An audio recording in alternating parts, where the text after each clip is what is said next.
আসসালামু আলাইকুম ওয়া রাহমাতুল্লাহি ওয়া বারাকাতুহু। কোন দিকে ভাই? এইদিকে দূরে আছি অনেক। এইদিকে ও আচ্ছা, বলেন।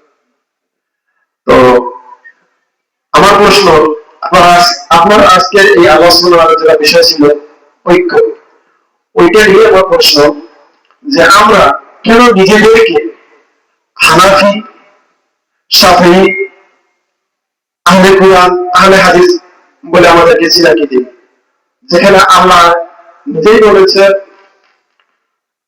সূরা হাজর আয়াতুল নম্বর আয়াতে কিছু অংশ বিশেষ যে হুয়া সামাকুম মুসলিমিন, আর সূরা আল ইমরানের 103 নম্বর আয়াতে অংশ আছে ওলা তাফাকুন।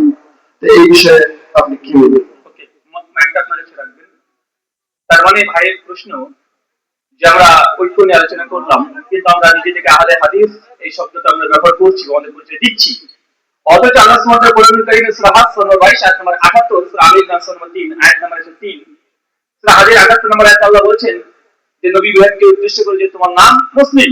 আর অনেক জায়গাতে আছে, সূরা আল ইমরান আয়াত নম্বর 102 যে তোমরা মুসলিম না হয়ে মৃত্যুবরণ করো না, সূরা আল ইমরান আয়াত নম্বর 64 বিআন্না মুসলিমুন, তোমরা বলো তোমরা সাক্ষী থাকো আমরা মুসলিম, সূরা হামিম শাদদা মানে সূরা ফুসসিলাত আয়াত নম্বর 34 ওমান হাসবু কওমান মিম্মান দা, এই আয়াত অনেক জায়গাতে আছে। যেন আল্লাহ বলছেন যে আমাদের পরিচয়, আমাদের নাম আল্লাহ রেখেছেন কি মুসলিম। তাহলে কেন আমরা নিজেকে আহলাস পরিচয় দেব? অতএব বোঝা যাচ্ছে আহলাস পরিচয় দেওয়া এটা একটা দল দল ভাব, এই পরিচয় দেওয়াটা উচিত নয়। এটা একটা প্রশ্ন। জি ওকে, আপনার নাম কি ভাই? মোহাম্মদ সাদিকুল আমিন। মোহাম্মদ সাদিকুল আমিন। আমিন, সাদিকুল আমিন। এই নামটা কে রেখেছে? আমার বাবা। আল্লাহ আপনার নাম কি রেখেছিল কোরআনে? আব্দুল্লাহ। আল্লাহ আপনার কোরআনে কি নাম রেখেছে?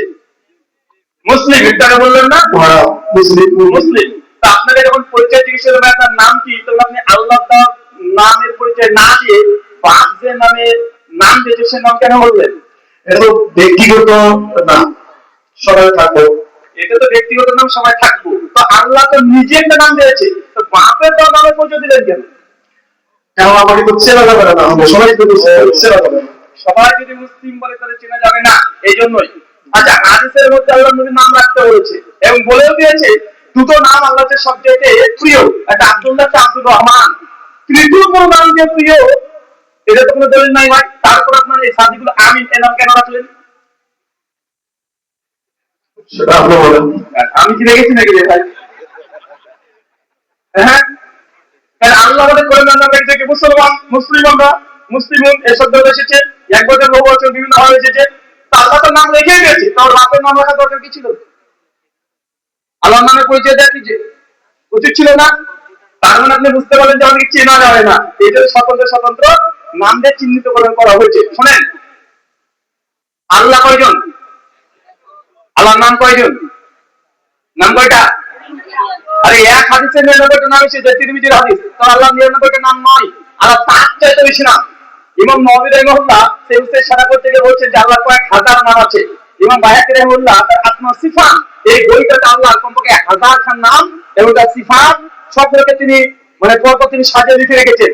মানে আল্লাহ একজন, আল্লাহ হাজার হাজার নাম আছে না নাই? তা হাজার নাম থাকলে কি হাজার আল্লাহ হয়ে গেল নাকি? আরে কোরআন কয়টা? কোরআনের নাম কয়টা? কোরআনুল কারীম, কোরআনুল হাকিম, কোরআনকে ফুরকান, কোরআন নূর, আছে না নাই? তো কোরআন একটা, তার নাম শত, আল্লাহ একটা, নাম তার হাজার হাজার। এটা নবী একজন, নবীর নাম কয়টা? শারহ সুন্নাহ বাগাবী হাদিস নাম্বার 4322 আল্লাহ নবী বলেছেন আমার অনেকগুলো নাম আছে। আল মাহি, আল মুহাম্মদ, আহমদ, আল আকিব, নাম আছে না নাই? আল্লাহ কোরআন মাজিদ আল্লাহ নবীকে অনেক নামে ডেকেছে, ইয়া আইয়ুহাল মুজাম্মিল, মুদাসসির, আছে না নাই? আল্লাহ নবী একজন, নাম অনেক।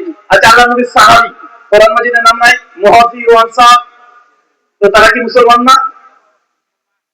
সূরা তাওবা 100 নম্বর আয়াত আল্লাহ বলছে মিনাল মুহাজিরিন ওয়া আনসার, তো মুহাজিরিন আনসার কে? নবী সাহাবী, তো তারা তো মুসলমান। মুহাজির আনসার হলো কেন?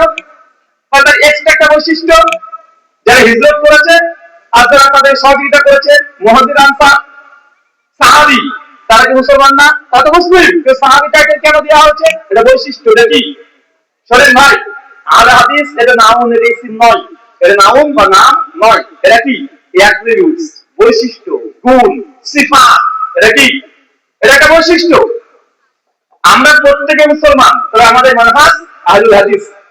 এটা আমরা মানহাজ কত বলি, তবে হ্যাঁ যদি বলেন হানাফি, শাফি, মালিকি, হাম্বলি, এগুলো একটা নাম। আপনি কেন হানাফি? আপনি হানাফি স্কুল অফ থটকে মানেন, এই জন্য হানাফি। তবে আপনি নিজে হানাফি দাবি করছেন, উম্মতের মধ্যে একজন ইমাম আবু হানিফা একজন বড় মাপের আলেম, তার দিকে সম্পৃক্ত করছেন একটা মানুষের দিকে, উম্মতের দিকে। এটা হলো আহলে হাদিস। আমরা কোনো উম্মতের কোনো ব্যক্তির দিকে কি নিষ্পাত করে আমাদের নাম না, আমরা বৈশিষ্ট্য ব্যবহার করি। কি করি? কথা বলেন, কি করি? বৈশিষ্ট্য। দলিল শুনেন আবু দাউদ, কিতাব সুন্নাহ হাদিস না 4597, তিরমিজি 2173। আলামে বলছেন বানী ইসরাইল যেমন 72টি দলে বিভক্ত হয়েছে, আমার উম্মাত 73টি দলে বিভক্ত হবে। কুল্লুন ফিন নার, প্রত্যেক দল হবে জাহান্নামে, ইল্লা মিল্লাতান ওয়াহিদা, একটা দল, একটা জামাত হবে জান্নাতে। এখন একটা দল হবে জান্নাতে, সাহাবায়ে জিজ্ঞেস করেন ইয়া রাসূলুল্লাহ, আল্লাহ নবী কোন দলটা জান্নাতে যাবে? নবী কি বলছে? ওয়া মুসলিম, তারা মুসলমান। আরে মুসলমানের মধ্যে তো দল হবে, কথা বুঝেন মনে হয়। দল কি হিন্দু খ্রিস্টানের মধ্যে হবে বলেছে? দল কাদের মধ্যে হবে? উম্মতের মধ্যে হবে। উম্মত কে? আমরা মুসলমানের মধ্যে দল হবে। বুঝে 73টি দল হবে, সব জাহান্নামে, একটা জামাত জান্নাতে। একটা জামাতের পরিচয় কি? নবী কি বলেছে? তারা মুসলমান, তারা মুসলিম দাবি করবে না। নবী কি বলেছে? বৈশিষ্ট্য বলেছে, মান আলাইহি ওয়াস সাহাবী, যারা আমাকে মেনেছে, আমার সাহাবীর মানহাজ, তাদের পথে চলেছে। মুসলিম আল হাকিম 444 নম্বর হাদিসে একটা শব্দ যোগ হচ্ছে আল ইয়াম, আজকের দিনের উপরে আমরা যে কথা আছে উপরে প্রতিষ্ঠিত দেখেছে, এ হচ্ছে জান্নাতি দল। তো নবী জান্নাতি দলের নাম বলেছে না গুণ বলেছে? গুণ। আমরা আহলুল হাদিস বলি এক কথাতে, আমরা এটা বৈশিষ্ট্য। তাই আপনার নামের পরে যেমন আপনার বাপের নাম দেওয়া বৈধ, আমরা মুসলিম বলার পরে আমাদের বৈশিষ্ট্যগত নাম থাকা এটা বিভক্তি সৃষ্টি করে না। শুকরান।